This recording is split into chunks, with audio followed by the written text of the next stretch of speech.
quel est le lien entre les troubles digestifs et les envies de sucre? Il faut savoir que dans notre intestin, il y a un neurotransmetteur qui est produit très important, la sérotonine, qui gère le moral, qui gère le stress, qui gère le sommeil et les envies de sucre. Et ce neurotransmetteur, donc la sérotonine, est produit à 95% dans l'intestin.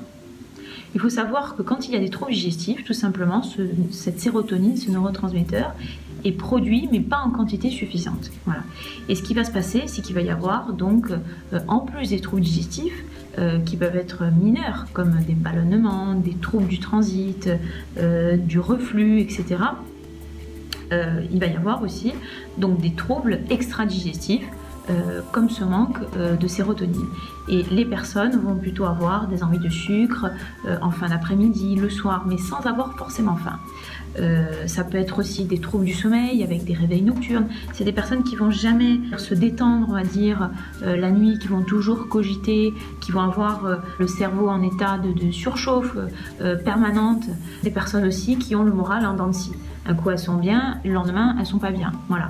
Et ça, c'est dû à des variations de sérotonine. Alors comment augmenter cette production naturellement? Alors déjà, il faut identifier s'il y a des troubles digestifs, bien évidemment. Donc comment rétablir la synthèse naturelle? En soignant les troubles digestifs.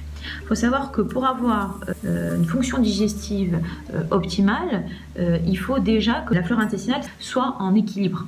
La flore intestinale, c'est en fait les bactéries qui nous habitent au niveau de l'intestin. Ces bactéries, c'est notre carte d'identité. Et déjà, en refaisant un peu la flore intestinale à l'aide de bons probiotiques a des études cliniques et qui sont quand même assez dosées, hein, au moins 25-30 milliards de bactéries par prise. Donc ça, déjà, ça va refaire la flore intestinale, donc ça va aider à la digestion. Et la deuxième chose, c'est aussi la barrière intestinale. Parce que si l'intestin est poreux, si le filtre intestinal est poreux parce qu'il y a des intolérances alimentaires ou parce qu'on ne mastique pas, on ne peut pas être bien au niveau digestif. Alors ça, ce sont vraiment les deux choses à faire, réparer la barrière intestinale et refaire la flore avec des super probiotiques. Soigner son alimentation, bien sûr, si on peut identifier des intolérances alimentaires et mastiquer.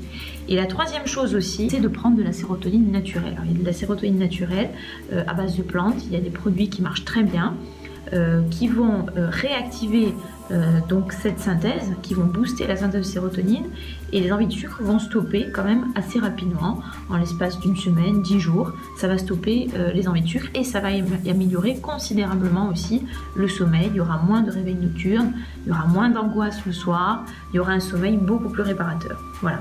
Donc ça, ce sont les 4 choses à faire pour réactiver la synthèse de sérotonine naturellement et en venir à bout de ces envies de sucre.